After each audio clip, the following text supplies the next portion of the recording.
Marvel fans, comic geeks, and all nerds in between. My name is Megan, and I am here with another character breakdown by the guy who is the talk of the town, all because of Avengers Doomsday, which I want to say is right around the corner, but it feels so far away. But maybe a trailer's right around the corner. Unless the trailer is posted before this episode comes out, then check out my reaction to it. So, I have made an episode like this before about Victor Von Doom, but that was about a year ago. My quality has gotten better, and so much has happened with Victor Von Doom in the comics that we have to go through it all. So let me take you down the history of Victor Von Doom, because he is a complex character, he's a cool character, and he's one of my favorite villains, and I think that's a pretty normal take. So let's get right into it. So Victor Von Doom has many first appearances because he's taken on so many roles. His first appearance was in Fantastic Four number 5 in April of 1962. That was as Dr. Doom. His first appearance as God Emperor Doom was in Secret Wars number 2 in May of 2015. His first appearance as Iron Man was Infamous Iron Man number 1. And his first appearance as Emperor Doom was in Fantastic Four Volume 7 number 28 in January of 2025. He was created by Stan Lee and Jack Kirby. Victor Von Doom came into the world in a Romani camp outside of Latveria. His life started rough and only got worse. His mother Cynthia died after a deal with Mephisto went terribly wrong. His father tried to save her but failed, and the two fled into the brutal winter night. Victor made it through. His father did not. But that loss did stick with him. And then from there on out, Victor was driven by one goal: master both science and magic so he could free his mother's soul and make Mephisto pay, which is a worthy goal, I say. But, aim for the stars. As a young man, Victor fell very, very hard for a woman named Valeria, or Valeria. I've been asking this for years, and I don't know how to say her name. Everyone says it different. It's either Valeria or Valeria. I want to say Valeria because Valeria sounds kind of like a disease. Unless any of my listeners' name is Valeria, and I'm very sorry. But anyways, she did not return the feelings. But keep that name in mind. Not long after, he earned a scholarship to a university in New York where he met Reed Richards and Ben Grimm. Right away there was tension. Victor and Reed clashed hard. They were equals intellectually, constantly pushing each other with wild, cutting-edge ideas that left professors comparing them to legends like Einstein and Da Vinci. But where Reed focused on space travel, Victor became obsessed with building a machine to project souls into other dimensions, which would be a way for him to reach his mother. Reed spotted a flaw in Victor's calculations and warned him. Victor ignored it because it's Reed. Who doesn't ignore Reed? The machine blew up, scarring his face and getting him expelled. From that moment on, Victor blamed Reed for everything. His injuries, his disgrace, all of it. Also, Reed Richards is a villain, and I will die on that hill. Bitter and determined, Victor disappeared and traveled the world until he found a group of monks in Tibet who helped him forge his iconic armor. Then he went home, took over Latveria, and crowned himself ruler, which makes for a very interesting Tuesday. With a whole country behind him, he set his sights higher. Total domination. Naturally, that put him on a collision course with the Fantastic Four again and again and again. Doom's early battles were wild. Kidnapping Sue Storm, forcing the team through time, teaming up with Namor, swapping minds with Reed, even shrinking himself into a subatomic world and taking it over. No matter how big or bizarre the plan, the Fantastic Four kept stopping him. But Doom never stayed down for long. He kept getting smarter and angrier and more dangerous and more spiteful. At one point, he stole the Silver Surfer's cosmic power and actually defeated the Fantastic Four, running rampant across the planet, until he lost that power again. Another time, he nearly took over the entire world using mind control, creating a strange, perfect society with no war, no hunger, but also no free will. Even then, he grew bored. Victory without challenge meant absolutely nothing to him.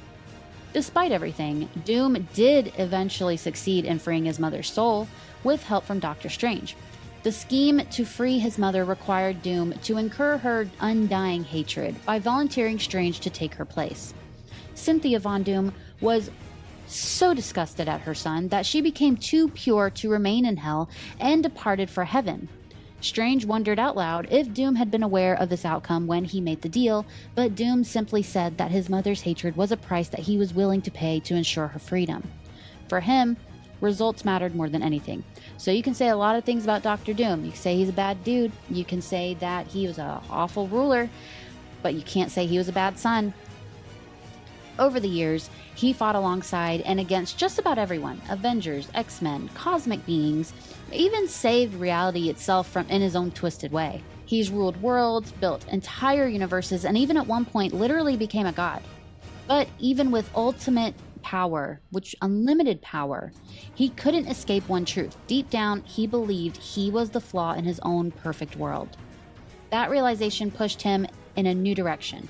For a time, he tried to be better, working with heroes, giving up his throne, even stepping into Iron Man's role, which is Infamous Iron Man. And if you're interested to know exactly what happens in that run, I have a video all about it. But Doom being Doom, that path never stayed simple. He kept slipping between savior and tyrant, always chasing control, always trying to prove he knows what's best for everyone. Out of nowhere, the entire planet got swallowed in dark force. A total blackout, no sunlight at all, which basically opened the door for vampires to take over globally. This was a fantastic run called Blood Hunt, and I don't care what anyone says, I loved it. So, most of the world fell fast, but Doom was ready for it. He already put a spell on Latveria that instantly killed any vampire who tried to cross the border. While everyone else was scrambling, Doom saw an opportunity, not just to survive, but to come out looking like the hero and grab even more power. He pulled in the students of Strange Academy from Madripoor and brought them back to Latveria. Not long after, Doctor Strange showed up in astral form alongside Clea, who is his wife, asking for Doom's help. That's when Doom dropped the real bomb. The whole invasion was orchestrated by Vernai, the original vampire who had taken over Blade's body. Doom then made his move. He asked Strange to hand over the title of Sorcerer Supreme so he'd have enough power to stop Vernai. Strange did not like it, but agreed on one condition. Doom had to give the title back once the world was saved. Doom accepted. At least, on the surface, he accepted. Now, powered up as a Sorcerer Supreme, Doom combined his magic with the students' abilities. Together, they took down Vernai. Doom even cleared the Dark Force from the sky, but there is a catch. Vampires lost their weakness to sunlight. And right after the win, Doom immediately twisted the deal. Instead of giving the title back, he sent Strange back into his body and announced the entire world that he was now the Sorcerer Supreme and their savior, which was diabolical. Then he vanished. Doom locked himself away in Latveria, shielding it with magic so no one could track him, like they didn't know where you were. From there, in astral form of course, he summoned the Avengers to the desert and basically called them out, asking why they never used their powers to actually fix the world. He even showed them a vision of a perfect utopia they could have created. The Avengers pushed back, saying forcing people into change would only make things worse, that their job was to protect the world, not control it. Doom did not care. He had bigger plans. Because of the Sorcerer Supreme mantle, Doom inherited a magical obligation to fight the Scions of Sidorak. But he had zero interest in doing it himself, so he dumped the job on Spider-Man, gave him enchanted armor and the reeds of Ragador, which would resurrect him up to 8 times if he died fighting them. Problem solved, very much in Doom style. Meanwhile, some magical beings tried to forge a weapon to kill Doom in the astral plane. He took them out, but they managed to hide the sword in medieval Europe before dying. Annoyed, Doom manipulated the Black Knight into tricking Reed and Sue Richards into finding the sword for him so he could destroy it. Then, of course, he immediately tried to kill them, but Reed, now with some magical skills of his own, got them both out safely. And then Doom made his biggest play yet. In a single day, every world leader, supposedly willingly, pledged loyalty to him. The entire planet became United Latveria. Governments were allowed to exist, but only under Doom's authority. He promised to end war and provide top-tier healthcare and education for everyone. He even killed Baron Zemo, replaced him with a Doombot, and turned Hydra into a force for good. When heroes exposed that trick, Hydra snapped back to being evil, which Doom spun to his advantage to win public support. He even rode a dinosaur version of himself as a symbol of his rule and sent Doombots around the globe to clean up any rogue copies. Reed Richards challenged him publicly on TV, but it was a distraction. While Doom was occupied, Scarlet Witch, Invisible Woman, the Black Widow infiltrated Doomsday, and what they found was horrific. Latverian citizens had been imprisoned in Doom's castle for months, their souls being harvested to fuel his magic. They broadcast the evidence worldwide. Doom did not try to deny it. He straight up said he'd sacrifice millions more if that's what it took. You gotta appreciate his gumption. That was the turning point. The entire world turned on him. Doom went to war against the Avengers, the Fantastic Four, and the X-Men, all trying to stop him from locking reality into a fixed point under his control. He fought Reed in the astral plane and completely outclassed him in magic, even absorbing Reed's power, but spared him because of Valeria, or Valeria. I don't. So, if you don't know who she is, yes, she was named after a woman that Doom loved. Sue gave Doom permission to name their child after he saved them, and he chose Valeria, or Valeria.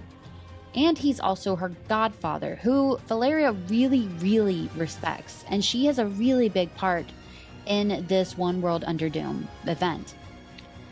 So then Valeria, or Valeria, confronted Doom in his own mind. She thanked him for sparing her father, but begged him to stop. Doom brushed it off, saying he'd prove he could control everything. But back in the real fight, he pushed back even harder, using chaos magic to shut down mutant powers, shrugging off attacks, and finally unleashing his endgame. He poured all of his power into one massive strike to create a fixed point in reality.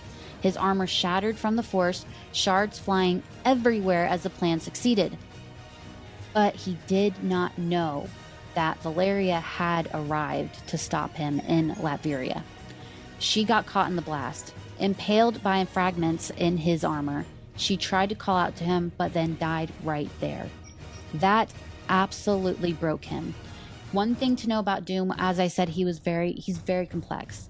But there is one person he has loved more than anyone, and that is the daughter of Reed and Sue, Valeria. Doom immediately grabbed her soul before it could pass on and tried everything, his own magic, then the Vishanti. Nothing worked. In desperation, he went to the living tribunal, begged them to undo what he'd done and bring her back. They refused at first, until Doom showed them his soul and how far he was willing to go. Everything, no conditions. That was enough. They agreed, Valeria was brought back, that fixed point was undone, and Doom paid the price. Dying, he went to Reed Richards, not for help, not for forgiveness, but to tell him what he'd done. He gave up everything, his power, his rule, even his soul, just to save her. Reed told him Valeria was alive. Doom's answer was simple, it was worth it. His body faded away, leaving only his mask behind. And inside it, Reed found Doom's final message, his will, carved into the one thing he left behind. So that continues on to the Will of Doom and Dungeons of Doom. And you would think that, who is he going to leave everything to? It must be someone we're not thinking. It was Valeria. He left everything to her, which makes sense. It makes the most sense. But it was also like, I think we all saw that coming. And if you haven't checked out Dungeons of Doom, this is when I wouldn't say the world's leaders, but the world's governments, the world's shady outlets that no one should know about, they all go inside Castle Doom to take whatever he has left. Because he's dead. What's he going to do with it? And it is a terrifying and horrific comic because it heavily leans on the horror aspect of it. And it was just really good. And if you haven't checked it out, you absolutely should. In the end, everything comes back to the same core. Victor Von Doom is driven, brilliant, and completely convinced that the world would be better if he ruled it. And whether he's saving reality or tearing it apart, he never does anything halfway. Because in his mind, Doom isn't just a man, he was the answer. And now he's dead. So I've never actually had to do this before. I finished this episode, I edited it, it was scheduled and ready to go.